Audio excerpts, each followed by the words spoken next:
ஒரு ரூபா கேளுங்க கொடுங்க. ஒரு அடிக்க சும்மா ஏங்க நீங்க ஒரு காமெடி நடிகரை பத்தி திருப்பி திருப்பி கேட்டுக்கிட்டு இருக்கீங்க. எவ்வளவு முக்கியத்துவம் 2026க்கான திமுகவிற்கும் மற்றும் பாஜக முக்கியமான கட்சிகளுக்கு ஒரு டக் கொடுக்க வாய்ப்பு இருக்கா இந்த 2026? நான் இப்ப எங்களை வச்சு மட்டும் நீங்க அந்த கேள்விக்கு என்னால பதில் சொல்ல முடியாது. நான் தான் சொல்றேன். நீங்க கொஞ்ச நாள் அதான் நீங்க 6ஆம் தேதிக்குள்ள தமிழ்நாட்டில் பல்வேறு விதமான அணி மாறல்களும் கூட்டமைப்புகளும் உருவாக இருக்கிறது.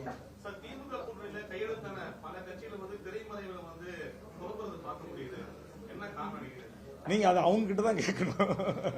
என்கிட்ட கேட்டீங்கன்னா அதுக்கான காரணத்தை நான் உங்ககிட்ட ஏற்கனவே விலாவாரியா பேசிட்டேன். எங்க கட்சியினுடைய தொண்டர்களுக்கு என்னுடைய முகநூல் பக்கத்துல 1.5 மணி நேரம் நான் பேசியிருக்கிறேன். அதுல வெட்டி ஒட்டி செய்தி போடுறாங்க. நான் திரும்ப உங்ககிட்ட கையெடுத்து கும்பிட்டு நான் சொல்றேன், அது என் சொந்த முகநூல் பக்கம்.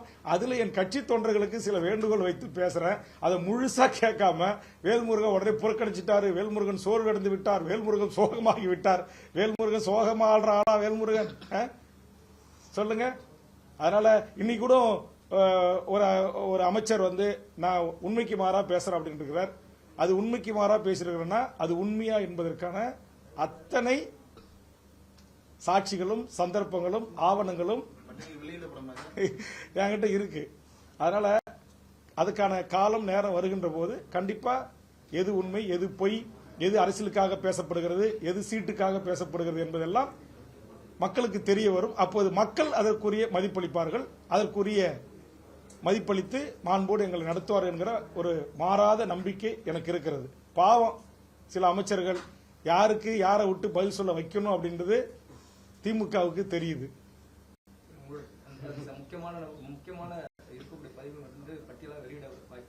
என்னது அதை நீங்க கூட பத்திரிகை நண்பர்கள் ஒரு சரியான ஒரு கற்பிதத்தோடு நான் என்ன நான் உங்களுக்கு தான் தெரியும். என்னுடைய அரசியல் அனுபவம் 45 ஆண்டு காலம். 6 முறை தேர்தலை சந்திச்சிருக்கிறேன். 3 முறை சட்டப்பேரவை உறுப்பினராக இருக்கேன். 15 ஆண்டு காலம் தமிழ்நாட்டுடைய அரசுடைய பல குழுக்களுடைய தலைவராக இருந்திருக்கிறேன். IAS IPS chief secretaries DGP லெவலில் எல்லாரையும் கையாண்டிருக்கிறேன். நான் என்ன சொல்றேன், அன்னைக்கு என்ன நான் சொன்னேன், என்கிட்ட ஒவ்வொரு ஆண்டும் இந்திய நாட்டுடைய தணிக்கைத்துறை தமிழக சட்டப்பேரவையில் வைத்த அறிக்கைகள் கையிலே இருக்கிறது, ஆவணங்கள் இருக்கிறது. ஆக இங்க நடந்த தவறுகள் அத்தனையும் என் கையில் இருக்கிறது. இதை நான் சும்மா விட மாட்டேன் அப்படின்னு நான் சொன்னேன். நீங்க என்ன செஞ்சீங்க, உடனே அனைத்து அமைச்சர்களின் ஊழல் பட்டியல் கையில் இருக்கிறது. ஊழல் பட்டியல் கொடுத்தவங்க தான் இன்னைக்கு அந்த ஊழல் பட்டியலோடு, ஊழல் கட்சிகளோடு, ஊழல் அதிகாரிகளோடு இன்னைக்கு ஒன்னா இருக்கிறாங்க. அப்ப என்னுடைய வார்த்தையை நீங்க ரொம்ப தெளிவா கவனிக்கணும். நீங்க சராசரி அரசியல்வாதிகள் போல என்னுடைய பத்திரிகையாளர் சந்திப்பை நீங்க எடுத்துக்கொள்ள கூடாது. அதை நீங்க எல்லாமே முன்னுக்கு முன்னா ஒரு பிளாஷ் நியூஸ், பிரேக்கிங் நியூஸ் அப்படி நீங்க இல்ல சில யூடியூப் சேனல்கள். அதனால தயவு செய்து நான் ரொம்ப தெளிவானவன், நல்ல புரிதல் உள்ளவன். நான் ஒரு கருத்தை சொல்றேன்னா அந்த கருத்துல அதற்கான எல்லா ஆதாரங்களையும் எல்லா தரவுகளையும் நான் சேகரித்து வைத்துக் கொள்வேன். அல்லது எங்கேயாவது ஒரு அரசு காப்பகங்களில் அல்லது அரசு நினைத்தால் அதை என்றைக்கு வேண்டுமானாலும் எடுக்கலாம்.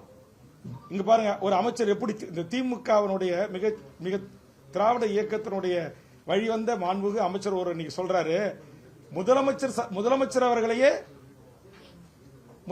அவர்களையே திரு துரைமுருகன் அவர்கள் சந்திக்க முடியவில்லை, 3 மணி நேரமா காத்திருந்து கண்ணீரோடு வெளியே போனார்னு நான் சொன்னேன்னா? தயவு செய்து சொல்லுங்க. முதலமைச்சருடைய ஒரு உதவியாளர், ஒரு செயலாளரை சந்திப்பதற்கு அவர் முதலமைச்சரோட தான் முதலமைச்சர் இல்லத்துக்கு அவர் வராரு. நானும் முதலமைச்சரை பார்க்க தான் முதலமைச்சர் இல்லத்துக்கு போறேன். முதலமைச்சரோட கார்ல இறங்கி அவருடைய உதவியாளரை பார்ப்பதற்காக அவர் காத்து கிடக்கிறார். இவருடைய உதவியாளர் அல்லது PSO போய் திரும்ப சொல்றாங்க, பொதுச் செயலாளர் இங்க உட்கார்ந்துருக்கிறாரு, உங்களை பார்க்கணுன்றாரு, உங்களை பார்த்துட்டு போறதுக்காக உட்கார்ந்துருக்கிறாரு அப்படின்னு. ஆனா அவர் அந்த தகவல் அவருக்கு தெரிவிக்கப்பட்ட பிறகும் கூட அவர் அவரை பார்க்கல. அதனால நான் கிளியர் கட்டா நான் சொன்னேன், இவரு தான் பொதுச் செயலாளர், இவங்க 2 பேரும் தான் அண்ணா அறிவாலயத்தில் அறையில இப்படி பக்கத்தில் உட்காந்துருக்காங்க, இப்படி பக்கத்தில் உட்காந்துருக்காங்க. ஆனா அந்த பொதுச் செயலாளராக இருக்கிற திரு துரைமுருகனுக்கு என்ன அதிகாரம் இருக்கிறது, அவருக்கு என்ன திமுகவில் எவ்வாறு மதிப்பளிக்கப்படுகிறது என்று நீங்கள் எழுப்பி ஒரு கேள்விக்கு பதிலளிக்க வகையில் நான் அந்த கருத்தை சொன்னேன். அதை உடனே அந்த அமைச்சர் அவருக்கே உரிய பாணியில முதலமைச்சரை துரைமுருகன் சந்திக்க மறுத்தார் என்று சொல்வது அது ஏற்புடையதில்லை. நான் சொன்னது முதலமைச்சருடைய உதவியாளரை பார்ப்பதற்காக அந்த இன்னும் சொல்ல போனா அந்த டேட்டு டைமு அவரு வந்து உட்காந்து அந்த அறையில காத்திருப்பவர் இருந்த அறையில இருந்தது, அதற்கான எல்லா சாட்சிகள் ஆவணங்கள் சந்தர்ப்பங்கள் எல்லாமே இருக்கு. அதனால தயவு செய்து அமைச்சர் பெருமக்களை நான் கேட்கிறேன், நீங்க உங்க தலைமை சொல்லிச்சு அப்படிங்கிறதுக்காக நீங்க பிறந்தது ஒரு சமூகம், நான் பிறந்தது ஒரே சமூகத்தால உங்களை வைத்து அவர்கள் பதில் சொல்லிப்பார்கள். துரைமுருகனை வைத்து எனக்கு அன்னைக்கு பதில் சொல்ல வைத்தார்கள், அதற்காக நான் துரைமுருகனுக்கு பதில் சொன்னேன். நாளைக்கு எம்ஆர்கே வைத்து பதில் சொல்ல வைப்பார்கள். இது ஆண்டாண்டு காலமா நடக்கிறது தான். அதிமுகவிலையும் அம்மையார் ஜெயலலிதா அவர்கள் ஏற்கனவே அப்படிதான் செய்வாங்க.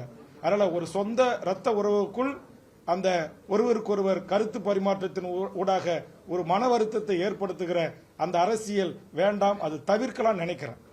சில மூத்த பத்திரிகையாளர் கூட என்னோட கேட்டாங்க, நேற்று வரைக்கும் திமுக வந்துட்டு இன்னைக்கு அபாண்டமா குற்றம் சாட்டுறாரு அப்படின்னு. நான் இன்னும் அபாண்டமா குற்றம் சாட்டவே ஆரம்பிக்கலையே, அதுக்காண்டி எதுக்கு நீங்க? நான் அபாண்ட குற்றம் சாட்டுற ஆள் இல்லை, நான் எல்லாமே ஆத்தன்டிக்கா பேசக்கூடியவன். அதனால எல்லாமே ஆதாரப்பூர்வமா பேசக்கூடியவன். என்னுடைய பொது வாழ்வு என்பது என்னுடைய கிராமத்தில் நான் பிறந்து வளர்ந்து நினைவிருந்த காலத்தில் இருந்து நான் பொது வாழ்வில் இருக்கிறேன். அதனால தயவு செய்து மாண்புமிகு எனக்கு பதில் சொன்ன மாண்புமிகு அமைச்சர் திரு சிவசங்கரன் அவர்களே, நான் என்ன முழுசா சொன்னேன் அப்படின்றத திரும்ப ஊடக பத்திரிகைகளுடைய நேரடி ஒளிப்பதிவுகள் இருக்கிறது, மெயின்ஸ்ட்ரீம்ல வந்திருக்கு. அதை பார்த்துவிட்டு நான் முதலமைச்சரை பார்க்க முடியவில்லை என்று சொன்னா, முதலமைச்சருடைய செயலாளரை பார்க்க முடியவில்லை என்று சொன்னா என்பதற்கு உரிய பதில் சொல்லணும். இன்னைக்கு நீங்க மறுக்கலாம் நீங்க, ஆனா ஒரு நாள் நீங்க எல்லாம் ஓய்வு பெற்று, நீங்களாம் திராவிட இயக்கத்தினுடைய வழித்தோன்றர்கள், நாளைக்கு ஓய்வு பெற்று நிறைய நீதிபதிகள், இந்திய நாட்டுடைய ராணுவ தளபதி இனப்படுகொலையில் எப்படி இந்தியா இலங்கை பேச்சுவார்த்தையில் எமது தேசிய தலைவர் பிரபாகரன் அவர்களை சுட்டு கொலை செய்ய இந்திய அரசு உத்தரவிட்டது ராஜீவ்காந்தி என்று ஒரு புத்தகம் எழுதி வெளியிட்டிருக்கிறார். அதுமாரி நீங்க என்னைக்காவது நாளைக்கு புத்தகம் எழுதினீங்கன்னா அன்னைக்கு சொல்லுவீங்க வேல்முருகன் சொன்னது அத்தனையும் உண்மை என்று. அது வரைக்கும் நான் காத்திருக்கிறேன். ஓகே, நன்றி.